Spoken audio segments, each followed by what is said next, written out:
Salam alaikum. La famille. Ngatemi. Voilà, faut qu'on fasse des publicités là, des publicités là. On peut 411 de nuit, on peut assurer pour les faire. Voilà, 411. On voit les là. Quand même baudai. Pour passer à Opéra de l'En. Angala ko fantanden de dugu jaro do ko lima baraka.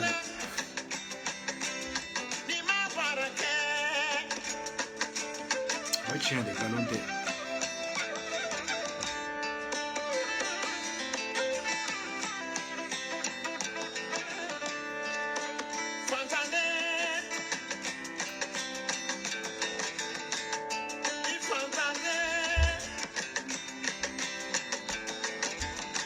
Abubakar.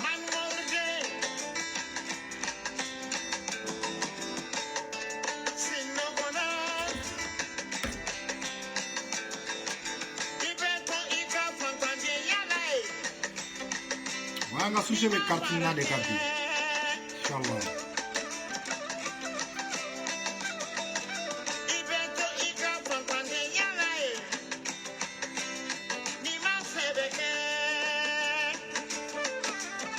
Envoyez quoi? Envoyez tes... Ah, tes premiers. Pour longtemps là. Pour longtemps là.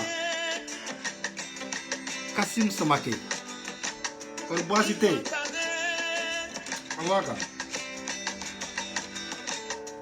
On va faire une émission de préparer à la dollar vie. Voilà, mais comme Bibo. Mata radio la Bible, une émission qui a la radio là quoi. On va programmer la semaine prochaine, Inch'Allah. Samedi. Kassim. Le président du groupe anti-cartinina. Le Befo. Kassim, je voulais que je vous dise. On y va là. Il faut qu'on soit façon de numéro de dos. Car au fantôme du Biko, ou demain, on va se faire la fia. One minute de faire mon retour. Non, de vous, on va aller. Au chaman dans ce ganga combat, nous avons un chaman qui est nous a fait le numéro de quoi. On est nous montrer que nous nous battons. On est nous pour le chien. Voilà, parce que chaman bé, moi chaman de bas le cas du coup frappe les cas. Là, on peut voir là, tout côté pour le doole. Bien Kassim Samake est pour d'autres tables. Na match d'autres Kassim Samake est na doole le poste na le cas du question na Kassim na ko na match table. On dirait que slogan de l'angata na quand on attend dessus, on nous met.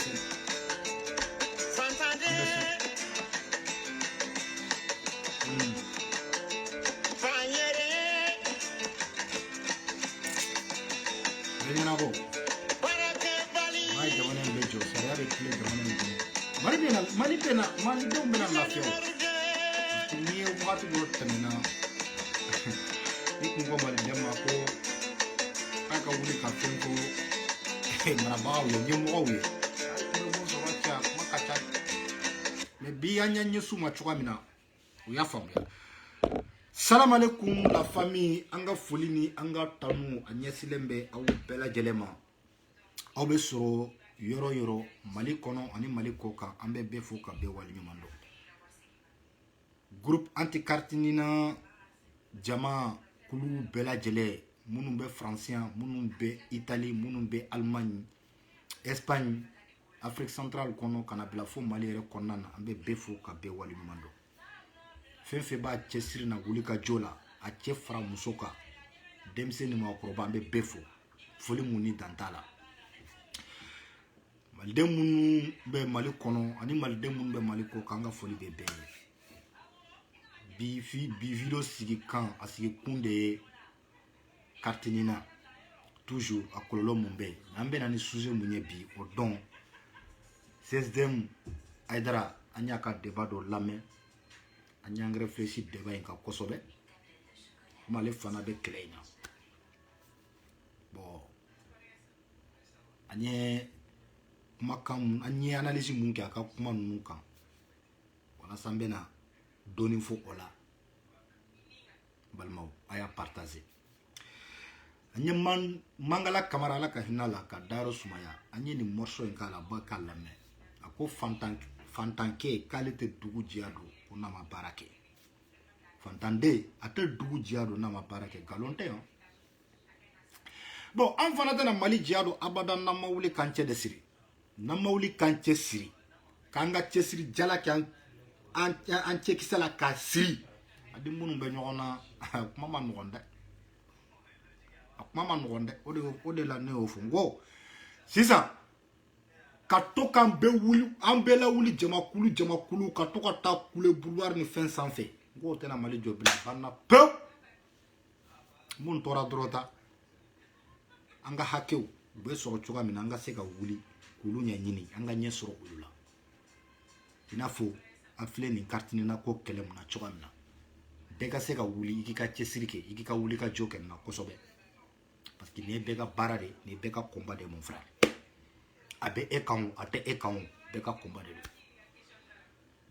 surtout an minnu bɛ tunga kɔnɔ yan a gɛlɛya caman a bɛ anw de kan a tɔɔrɔ caman a bɛ anw de kan u b'a n'u sigi Mali de diaspora san kɔnɔ de a bɛ miliyari 1000 de don Mali de diaspora san kɔnɔ de a bɛ miliyari 10 de don de olu ɲɛ b'o miliyari 1000 na san kɔnɔ Mali de diaspora b'a ladɔn olu ɲɛ bɛ 1 milliard de euros Mali de diaspora b'a ladɔn o nafa bɛ olu ka Mali kɔnɔ degun bɛ Mali de diaspora kan olu fana ka jɔyɔrɔ n'u ka wuli ka jɔ ye mun ye o miliyari 1000 mun n'u y'a ladɔn walasa ka se ka don u ye ka cɛsiri kɛ k'u dɛmɛ ka degun bɔ u kan kuma bɛ yen dɛ ni ala cɛ kuma bɛ yen dɛ n den bɛ tunga la ni nasɔngɔ banna ale de b'a bila ka na ni n banana ale de bɛ n furakɛ ni n ka so binna ale de bɛ so in jɔ tuguni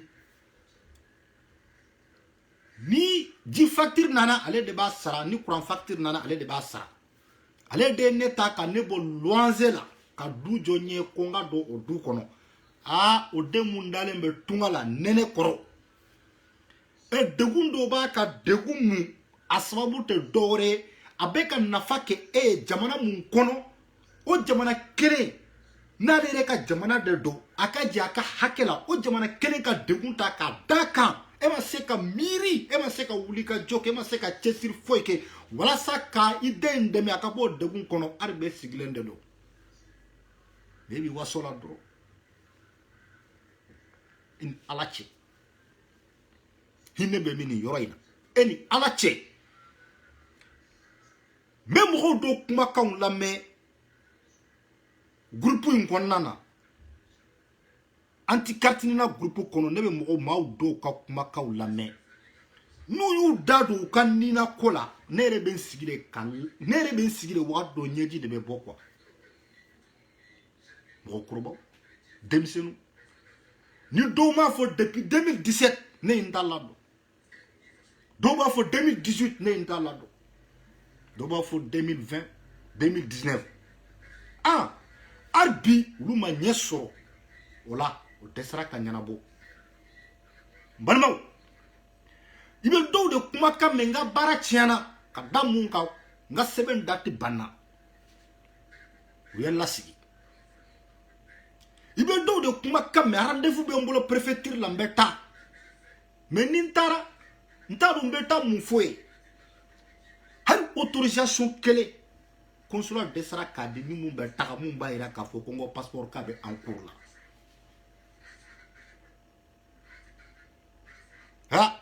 ne ma ɲuman ko ye dɛ k'i yɛrɛ ka jamanaden ka kɛlɛ cogo k'a jira jamana wɛrɛ maaw la o de ye nin ye Mali filɛ k'o de kɛ anw na Mali filɛ ko anw kɛlɛ cogo de anw woyibali cogo u filɛ k'o de jira européenw ni jamana wɛrɛ mɔgɔw la u b'an kɛlɛ cogoya min na nka n y'a bɛɛ sɔrɔ anya bedon Aïdara 16e président Aïdara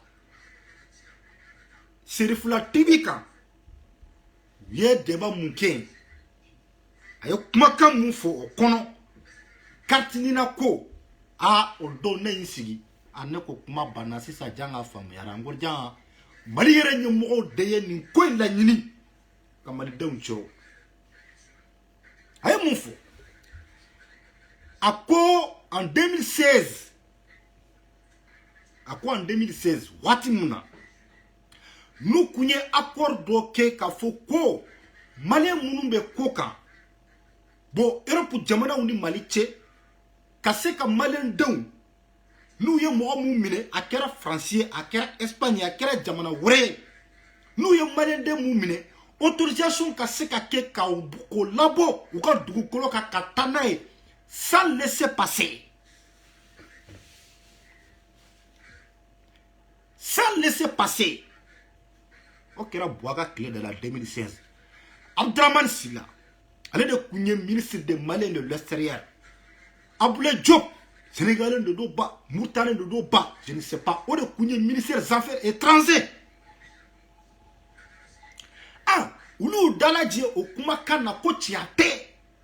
Ala yak Abdraman Silla, Atato Mala. Animalien de Bena, les France kono, ou be ka refoulé. Sans laisser passer. Okelenge. Flana, wati, mau kiran sédé jamana inkono ya, alou jara. Malfrap. Solomon Sissé. Amour chama, billahi les zin. Au taranye d'amour doka prisona. Avocat lu kumbambolo wati. Koumine. Mali yere ka consul mouron mounou kumbe ya. Fe beni ala che. Warde kumbe mine. Laissez passer ka se ka glan ka di. Won man laissez passer yere te di coupe la kata. Ya maria semen fo ite. Flake do de la kata ko jalo. Laissez passer fo madame. Akira 2016 de kono. Jalo tara ka deum ana muso to jamana ngono ya. Maraka kedo fana kumbe. Ale fana kumbe kel lagar. O fana aya suraya ka muso mamine ya ka ba ani démarche de kumbe nyona u bena mariage ke atakato ka bo aka sokono ka be ta mairie la. Est-ce que la famille aka mariage ko be se ka ke twa mina 42 ni fe nyini o démarche fait ou ya mine ka document ni fe be to abolo o fana tara mal la sans laisser passer 2016 sans laisser passer. Ah, Abdraman Silla, Aboulé Diop de Doba, mon cousin ministre des Affaires étrangères, Watla, ou Daladje, comment un tête tient, quoi morani Allemagne, comment un tête tient. Malin do de Bora Allemagne, ou y reflé, Wallah billet ka Allemagne papier to ou bolon. 2018, nena do kumbe vol kelen kono, malien. Balmao. Bon, comme Mali d'un woula en 2016, ko keleke, o kele konana, ou sirana, ou ereklela, ou kelenga ereklesa, ou yoko indabla, et ko ingelenga dabla. Voilà ça qu'a fait le nini, pour ou ye faire le mundo ou korosisa, ou de filet ni carte nina, kani passeport, ou tap ou glonona.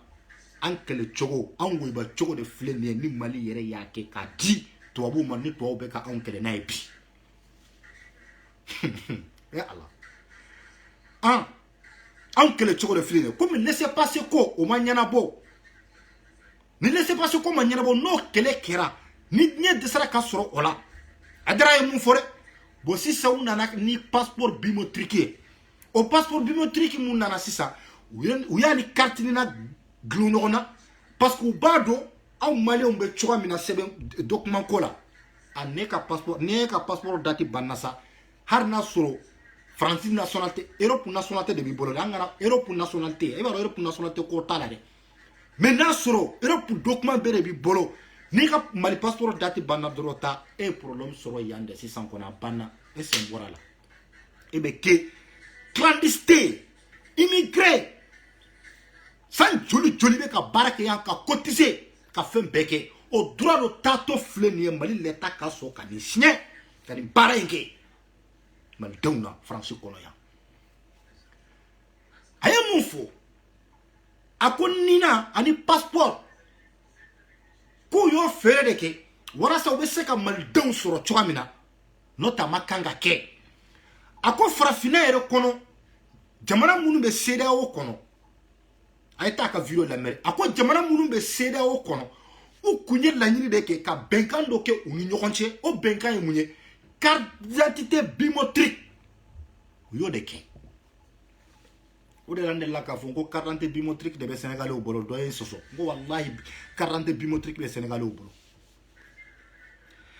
ko de bɛnkan kun bɛ CEDEAO kɔnɔ o carte d'identité biométrique n'i y'o bɔn sisan i y'a mɛn o de b'a yamaruya i ka taa passeport biométrique bɔ ni o carte d'identité biométrique ye est-ce que vous me comprenez bon o ni nina o tɛ ɲɔgɔn ɲɛ sira la a ko bon ko u y'o bɛnkan mun kɛ u ni ɲɔgɔn cɛ a ko Afrique jamana minnu bɛ CEDEAO kɔnɔ bɛɛ ye carte d'identité biométrique in ta fo Mali a ko pourquoi question bɛ yen dɛ ɲininkali bɛ yen dɛ n ko a ko bɛɛ bɛ bɔ bilayi les unis bɛɛ bɔbara bɛ yira fiɲɛ la kelen kelen ni ala cɛ a ye video partager a ka taa bilayi u bɛɛ bɔbara bɛ yira fiɲɛ la kelen kelen b'u ye dɔw mana wuli de maliyɛnw yɛrɛ nɔ de do de a kɛra wagati min na de u y'a expliqué de dɔw banna ka ta aw yɛrɛ ni ala cɛ a lajɛ CEDEAO ka bɛnkan k'a fɔ carte d'identité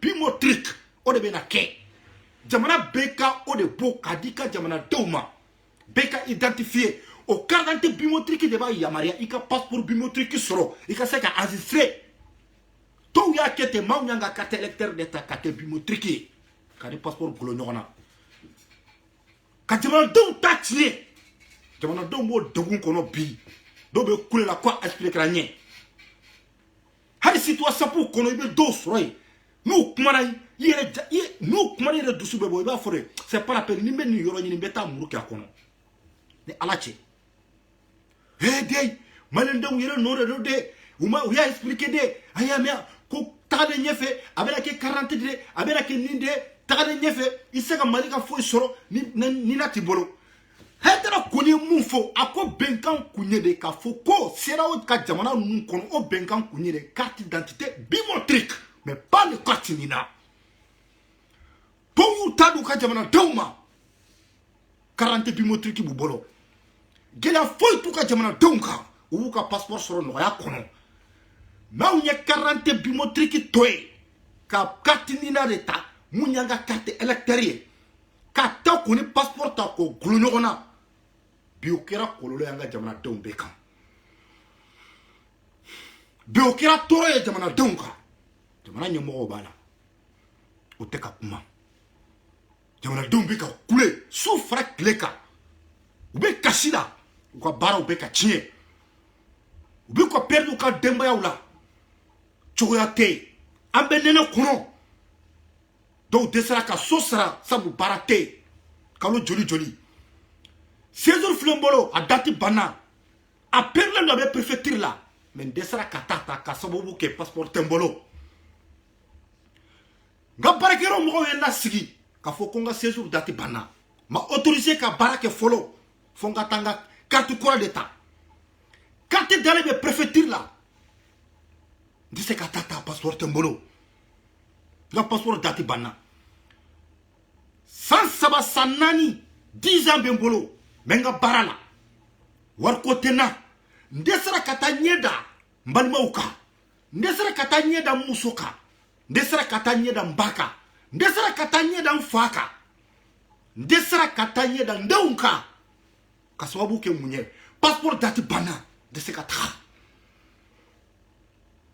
yɛrɛ ni ala cɛ jamanaw bɛ o cogo la aw k'a fɔ ko jamana bɛ jɔ ko hinɛ bɛ o jamana kɔnɔ o hinɛyɔrɔ bɛ min mais ni kumana ko nin bɛɛ dɔ bɔ a si la de caman ka dossier bɛ na fɛn bɛɛ ni ala cɛ mɔgɔ mun ka dossier bɛ na anti-Catina groupe kɔnɔ mɔgɔ tan o mɔgɔ tan i b'a sɔrɔ i bɛ mɔgɔ 3 de sɔrɔ denmisɛnnin ye sinon walahi bilahi 70 walima mɔgɔ 7 ye Où est mon worry? Fais béni à la tia bé mon crobadi. A bé mon crobadi. A bé mon crobadi. Et te demsen si sur la cono. Vous pouvez couler demsen ou de comme nous t'as la mineur là. Ou l'autre a qu'à de conseil. O don viro ma fa yana. Ngo demsen ou do nana ou ya sur ma se majoré. Ni na ko kumbe ke wati mina. A fora mo ni ma se majoré. Ou be se ki enregistré. Mais ka photo teta. Il sini drone de be dima numéro be dima bana. Ni kera majoré ki to jamana koka kera yoro ye ikata yan consulat la ou bi ta glan ka dima. Ika fichier be bo ikata ka passeport be ta récupérer. On y a baden de bé. Fem beni ala che o kera majoré ku to yande. Risi mbu bolo. Numéro baka. Ou tara consulat la manye soro foila. O de chaman tara war bla kata malila. Ka kila kata fichier boy tourni officier de nana ya. Ou tara passeport déposé. Ma se ka nye sura la. Passeport bolo kelen do. Malgré ou ka war sara banki kono. O de la nko eske o. A fora kanga war sara banki muna banki yere ne mo do te business la. E be tawar musa. Aw yere pas de fichier faux de. Non parce que le biométrique ni fait be logiciel kono. Ni fait be ordinateur kono. Fait beni alache. Ni tara yoro kibeta sralike attention. Mon frère, non. Attention, avec fait le là qu'il faut défaut d'obéir. Mais ta croix de Savoya. Chaman de tara tasra, oui, n'y est tout, kawari mine. Ou tara consulat là, n'y ma soro, waru bolokera, waru machigi, passeport ma soro. Passeport ma soro. Doka deumbe, ou ka kalan, ou kumbe kala sola yorom na privé là. Kalan jora. Fa desra ka, e kolisra. Et dobe, tellement que ni sandamado no desra ka barake. But demsen munu kumbe, fari ba munu kumbe, muso munu kumbe, nu desra uka balo koro. Ulu muso de bora kake furu glalaw kenemana la. Ngomira law. Ni ala che dobe ta takula de fere juma dola, misiri dala. Ba sura chama chebe ya. Europe konana. O kera takula fere law ye. Demsenu kera samara sire law ye. Demsenu ka avenir be ka tie. Jamana nye bala. Parce que desra ka kalan sara. Choga temble. Ala ni passeport. Jamana ka sebe. Ou yere ka sebe aka je oula. Seda o benkan, seda o ka benkan. Seda o ka benkan. Les cartes d'identité biométriques. Mais a une carte d'identité biométrique bla. Kake mounye. Ka nina ni passeport ta ku gulo nyokona. Ka jamana dembe tachini o nina kono fe. Ite se ka passeport soro. Ika carte électeur ko. Ite se ka passeport soro. Ika carte électeur ko. O carte électeur yere. Hara tali na fa foite jamana dunka. Parce que carte électeur betade. Ngata voter. Nsa on a mogo ye ngata voter mambe se ka jamana jo.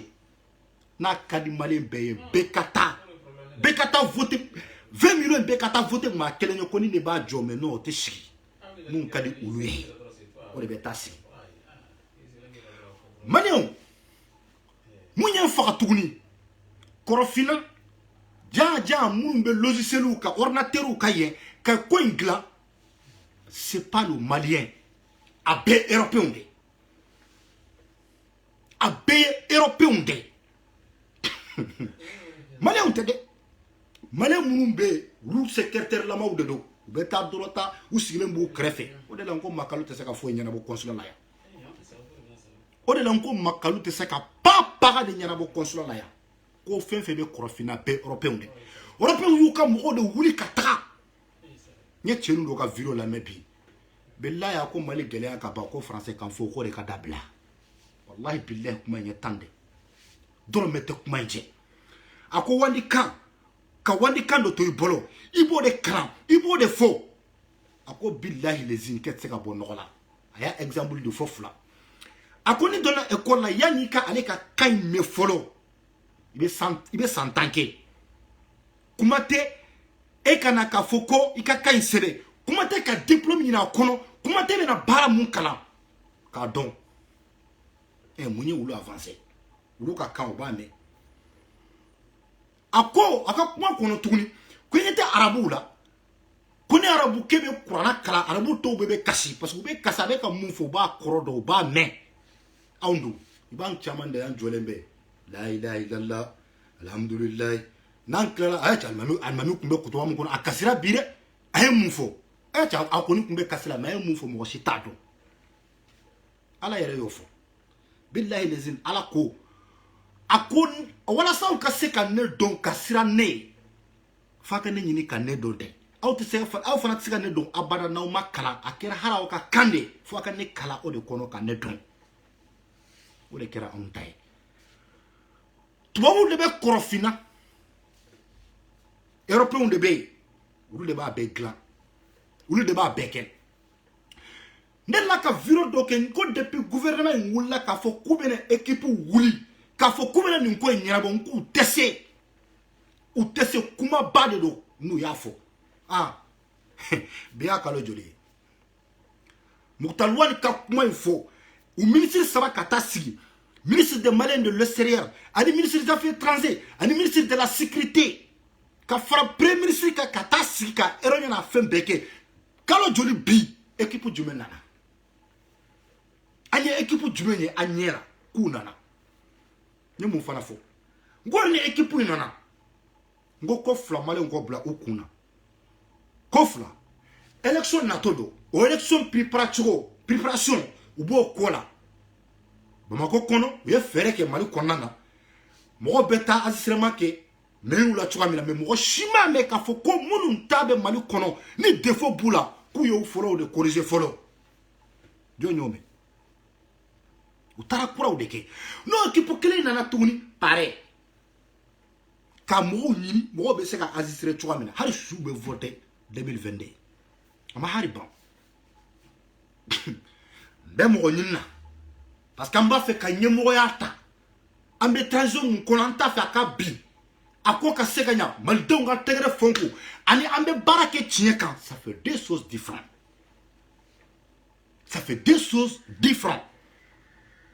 ambe fendo de kalfalembe auna besigarambe auna kafuka mena tien ambolo amba glanchugo di ka se ka tegre fo anku ani nana mbeka kwenke tinyere de ka nyafo fonga kede dugu mumboka kula wuli ça fait deux choses différentes te klenye ni alachi iso no ododo ima son ododo on te aka mo sitafu on be aka ala ta defo ani jamana donga lafia hadara ya fode hadara ko kulu ye keleke depuis o wati kulu ye keleke depuis o wati onyoro de ça ne quoi être ma ne ma son oyoroma parce que muna aw ye keleke depuis o wati hadara il fallait y ko chamanke maldo nofe anyi ye kay ko sirala ye keleke ola sira ingrana kata mais hadara ni kumbe ni kelena depuis o wati pourquoi o maseka don pourquoi kololo sera foni yoroima 20 millions de Maliens 6 millions de Maliens au début koka a koko wati ni santi lu sera ka mohomun fenga quoi ça mohomun to sebe est-ce que familial comme ba bi wolon fla moi je pose la question à moi-même ngo et que 6 millions de Maliens au début koka au 6 millions de Maliens ni Mali la je bi Mali munu be koka bi katina ko dogo be mohomun kan billahi a 4 millions au 6 millions il est à 4 millions et depuis 2016 il faut bi au seraka 70 000 personnes de quoi ne mon famille ne mon famille on te kele ke tinya kan mo sima kwa me au da wati mo sima kele au bolo wati mais mal dong yere kele nga wuli wati mina ko de ko sera yoro do la nga wuli nka nyanyini ke au na meleke kele kono hadra domina eni ministre taraka nyogonye nkonana musera kake musera kanyana mais deba konana mun kade itarafo chaye wuli sa akana profiter malem non ayake alakama ni to mun ba bolo Haut Conseil, CSDM, quand de beka malende diaspora 6 millions mbe kofe quand de beka représenter Mali kono wala sa nga se kanga hakeo so ayake ala kama aka ko ke tinyeka akan de me tinyeka na ote se fana chaka uda bwala nema delika e jinyo si jamana sila des associations au kaseka jamana dom représenter CSDM mana wuli ba fo kulu de do Haut Conseil mana wuli ba fo kulu de do eme anti-Katrina groupe sigilen be yan u ye nin kelen damine fo bi u ye boli mun ka katani boli nani u ye duru ye aw ma CSDM mɔgɔw suye u ɲɛfɛ Faransi kɔnɔ yan aw ma Haut Conseil mɔgɔw suye u ɲɛfɛ Faransi kɔnɔ yan et pourtant o de bɛ taa débatw kɛ aw de bɛ taa débatw kɛ télé la si c'est pas votre intérêt personnel si c'est pas votre intérêt personnel mun do nga se ka dɔn ko ne fana bɛ ko dɔ la et jamana denw ka se ka danaya danka ako ko ni ye Mali lajɛ ko député mun kan ka di diaspora ma ko député 10 ko depuis waati ko depuis la loi 1961 de ba coup d'état kɛlen Musala waati min na 91 o kɛlen ka fɔ ko maliden bɛɛ ka hakilina ka se ka fara ɲɔgɔn kan walasa ka constitution in sɛbɛn malien minnu bɛ tunga kɔnɔ ulu fana tila ka se ka ɲɔdɔn Haut Conseil file ka créer o de senfɛ a ko depuis o waati a fɔra ko député 10 ko de kan ka di malien de diaspora ma ne ko mɛ est-ce que aw dɔw tɛ yen aw tɛ député ya kɛlɛ de nɔfɛ parce que CDR taxi mɔgɔw y'o kɛ yan CDR taxi mɔgɔw u y'o kɛ yan ka golo Conseil la ko ka da kan 2018 élection bannen ko ka ban ko bon ko député ni député wote bena ke député bena di diaspora ma o député munu bena di diaspora ma ulu nana ka do o kele kono wala sa ulo Conseil ka ke kelenye e do député wote sera bi se ka ke député ya choka mena a chama ba ko mudo bendo bado fana be ka mufu c'est des taxes alliés aida kelongo yorofo ako arbi ko député ko amase ka nyanabo le mala mena kuma do de fa nyana ndella ka fa mena mais be segi kuma in ka bi aw munu be France kono ya aw munu ya diaspora ye wallahi aka kuma ilanne ni ala yaw ci dongo don no député ko sera ka ke tiɲɛ ko député o kata di diaspora ma sente file diaspora mo mata diaspora mo mun taras sente la kata on de représenter jombu do neni jombu do a depuis tara an file nun combat na jonye u kuma kame jonya haru ka sebele noye pazu doka jonyu ka interview doye personne billahi no député ko kera tiɲɛ a voté wati manase namaw hakili to aw yɛrɛ la aw ka se ka mata aw tula mamu sigilen bɛ aw ko bolo yan mamu ye cɛsiri kɛ yan mamu bɛ aw do yan mamu b'aw degun do yan n'aw taara ta nunu association de tula n'u ma kawla k'a fɔ ma tout mudo trop Haut Conseil mudo trop CSDM mudo trop fɛn bɛɛ ni ala cɛ politique ton caman bɛ yan billahi mudo trop ne n'u caman de bɛ sigi ka baro kɛ même samedi passé ni parti dɔ sigira ka baro kɛ quoi u ka réunion la u ka ŋaniya n'u ka fɛn n y'a bɛɛ dɔn ka ban kuna sini fana ni association dɔ fana sigira association belebele lahi kanto réunion la ne yɛrɛ n sigi k'u lajɛ quoi salle kɔnɔ association mun do billahi lezine u ka membre de adran ka ca ni 3000 personnes ye yan a bɛɛ maraka n balima ninnu de don n y'u lajɛ salle kɔnɔ u b'u ka réunion n'u ka fɛn bɛɛ la kumakan mun b'u dan ne kelen k'o lamɛn ani gɛlɛya mun bɛ anw ka yan n'olu dɛsɛra k'o jama labɔ walasa ka nin gɛlɛya in ta ka bɔ anw kan ne ko ci an ka intérêt ko in dabila sa tante an bɛ ɲɔgɔn dɔn faransi yan nin kɔni ye ladilikan ye ka di aw ma caman bɛ sisan wallahi n bɛ ka kuma de fɔ aw ɲɛna caman bɛ u bɛ ne meleke nin carte nina in na u bɛ ka débatw kɛ fan bɛɛ fɛ u ɲɛ bɛ yɔrɔ min na yɔrɔ fila soit an ka kɛ ministre des Maliens de l'extérieur ministre des Maliens de ministre des Maliens de l'extérieur n ka ko la walima ni député ko kɛra n ka se ka kɛ député ye n ka don assemblée kɔnɔ a banna n mako tɛ Maliens na an b'u sara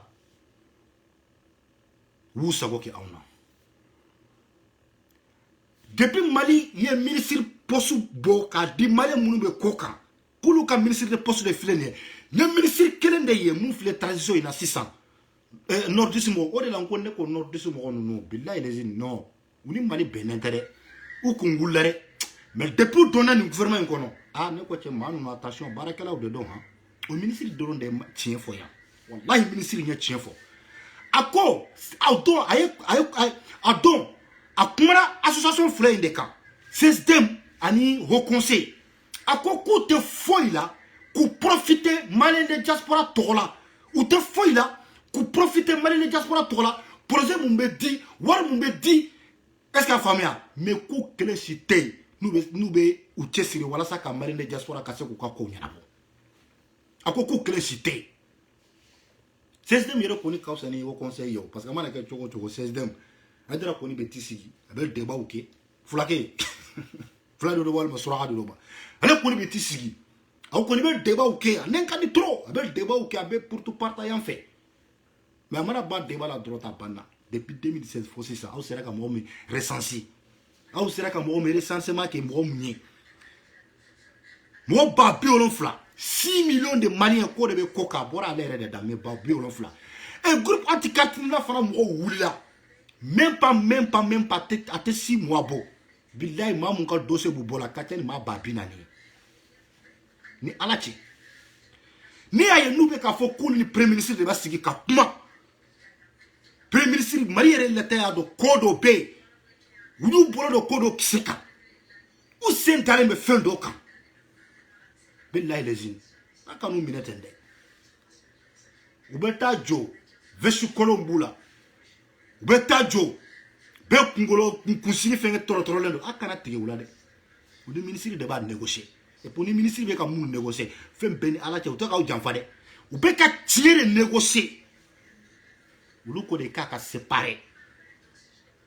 séparer ka bo nyona pew ulu yo defo ngode la a folen ka fo ko groupe bena groupe anti-catina kan ni kuma nkoso uko kumera la gisa ko ni groupe mu bebo malla ko na seraya ko fulaka ke ko mo munu ne erreur bo tala kibe dossier kelen tabe tani oye kube ni yo dossier ta kibe continuer ode ko mi to fula be mo munu na quoi c'est la famille kibe dossier kelen so ri dalla ka kelendo har no donendo ni to wore de kadiye kiko o togota ikatani oye ukani mboye ukaseka ni bla anola tani azira ka continuer pourquoi l'état yofo meno yoro fiana bi l'état yofo de kada kan nunko on te négocier on te warife on te foi fait parce que on y banga avenir de la nabe ka tigne ou avenir mbe ka tigne on ta nyalendo on ta te tigne pas de négociation aya séparer ka bonyona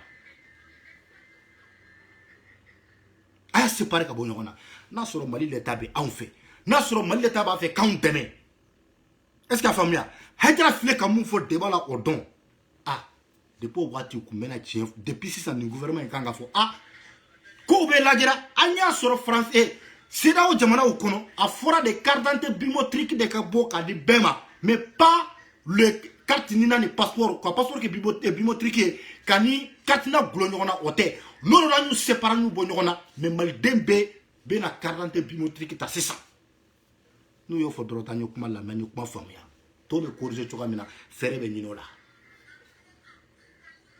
mais file kuma banon e mu wiri nyini na suru ba kon ka fo ka ko ba pew ko fla katini passeport ayu séparé parce qu'en bas le carte électeur drone datita la fo itala a beaucoup ye munya ko na faka bana c'est là où dira ka kuma mu fo ka fo ko carte d'identité biométrique ka bo ka di bema ni jamana to ya to munu be c'est là au kon en fana kantake Francis sonna wo Europe sonna wo en fana kantake abana comment do fo mais ngor bi non adara c'est ya adara ni cheni baraji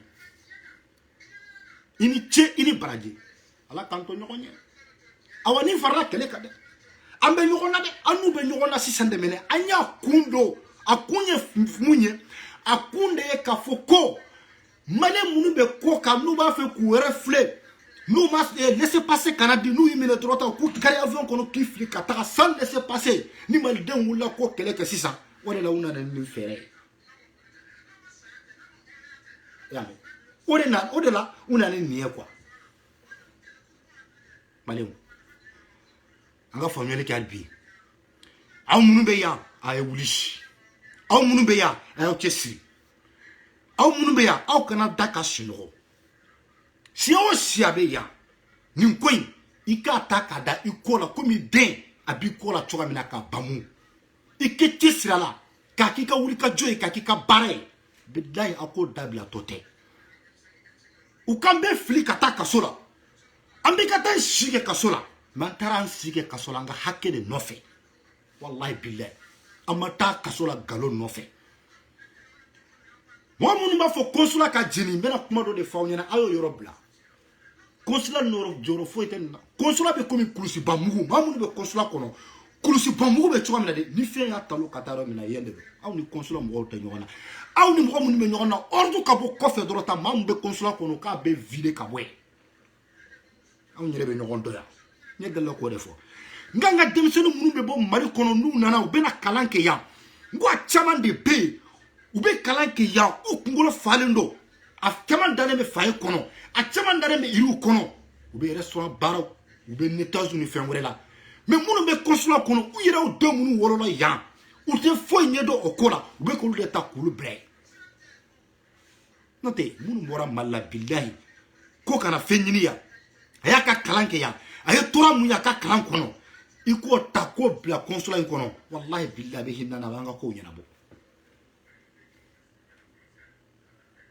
o de la daw mana kule makalu la ne bɛ yɛlɛ quoi n ko makalu aw tɛ makalu fɔ ne ye o bilahi ne ɲɛ ni makalu ɲɛ naani bɛ kuma dɔ a kulo kɔnɔ o dɔn ale de b'a fɔ ni hɔrɔn na b'a fɔ wallahi ma nkalon fɔ nin ye tiɲɛ de 2016 ne ni makalu kun bɛ si arana de 2015 a y'a sɔrɔ n ka cɛkɔrɔba banna ala ka hinɛ la n kun bɛ passeport ɲini walasa ka taa sudon na n ka passeport kun date banna waati passeport ko kun ka gɛlɛn ticket kun ye 60 ticket o de kun bɛ di maliyɛnw ma 60 ticket n'i ma taa si ye depuis 16 heures o 60 personnes i tɛ don o la 60 personnes ticket mana tila dɔrɔn ta ticket banna n bɛna dɔ de fɔ aw ɲɛna ticket in kun ye 200 ticket o de kun kan ka di chaque journée 200 ticket a ye kuma ye lamɛn 200 ticket mais 60 ticket o de bɛ tigɛ k'a di 140 taux mun bɛ to a kun bɛ di business de la 30 euros 40 euros 50 euros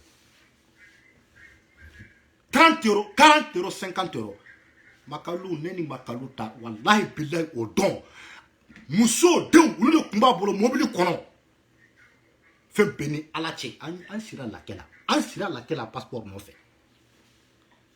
an sira lakɛ la passeport nɔfɛ depuis ye makalu fɔ ne ko makalu mais n taara don min na k'a ye quoi n yɛrɛ la quoi n ko subhanallah o waati passeport kun bɛ kalo 6 san 1 i t'a sɔrɔ i ka ticket yɛrɛ fana sɔrɔ dɛ i ka ticket in sɔrɔ fɛn bɛɛ ni ala cɛ i kun bɛ se ka dɔgɔkun 1 kɛ ne taara si 16 heures ka taa si consulat la waati n bɛna bisɛti dɔ fana fɔ aw ɲɛna waati fana wallahi n bɛ min kali ala la o de la depuis o waati ne tigɛra mali la n bin kali ala la consulat in fana kɔnɔ bisɛti wɛrɛ kun bɛ kɛ yen mɔgɔw de kun bɛ si yen a location bɛ sara dɔw ye ni ala cɛ 2015 2014 2016 a cɛ tɛ consulat kɔnɔ waati n'i bɛ se ka nin kumakan in wuli mɔgɔw de kun bɛ si consulat in kɔnɔ fɛn bɛɛ ni ala cɛ u bɛ tila ka location sara dɔw ye mali ka consulat ni dugu jɛra olu maaw de bɛ wuli fɔlɔ pite ka bɔ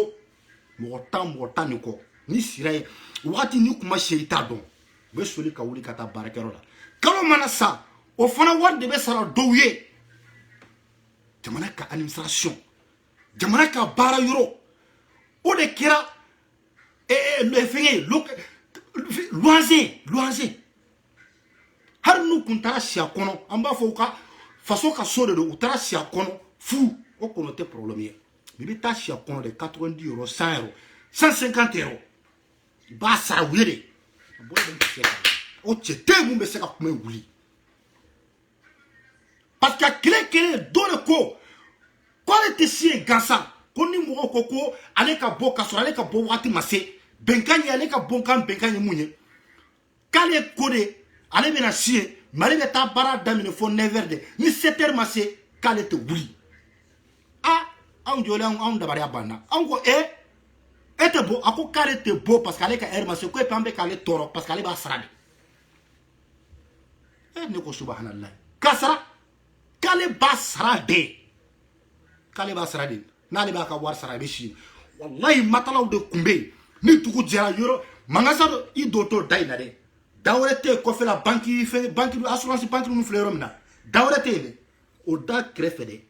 Hein? Local fitu do kumbe. O kumbe ta matala be dainde. Ni tuku djera be. Après nous sous korani bara jigna nous bedo. Beta beta. Ça me fait là. Katashi. Business sur business. Jamana ka fonction mais on do parce qu'on a bora mal de là. Malika Malika barakero beto de ya. Dublin faire là. Gracie faire là. Baya faire là. Usulan faire là. Nyamaku faire là. Ite ta fonction ni ta soirée. Ay baya ko ni otu bolo foyi ani usula. Ni gorobere nu beta ni foyi teta ni bani usula te.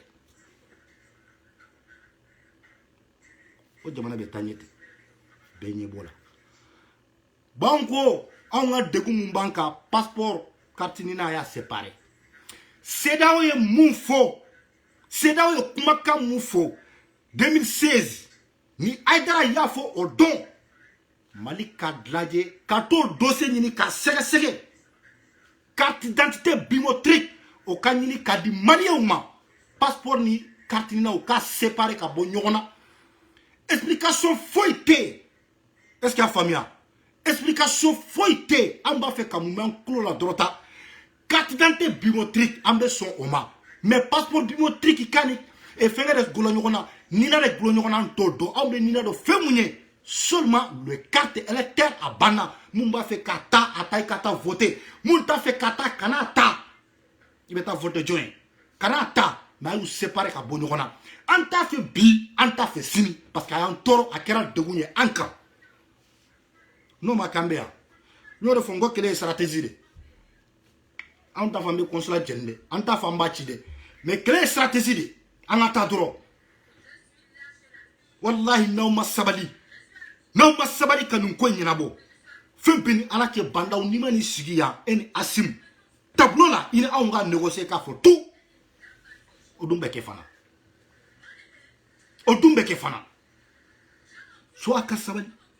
Akanga ko nyarabo parce que y jamana dembe ambanga impôt de ça awbanga bara de la awbanga bila de la anga jonde awye ah oui un petit ministre un petit vice-président un petit président nga barakila kafo kabe nindegu kabe toro obsika kichudi kaso bamu kadawiya ya daele horonya kaso ka kele ke tinya ka o kaso oui, oui. Oui, Moukila. Papa.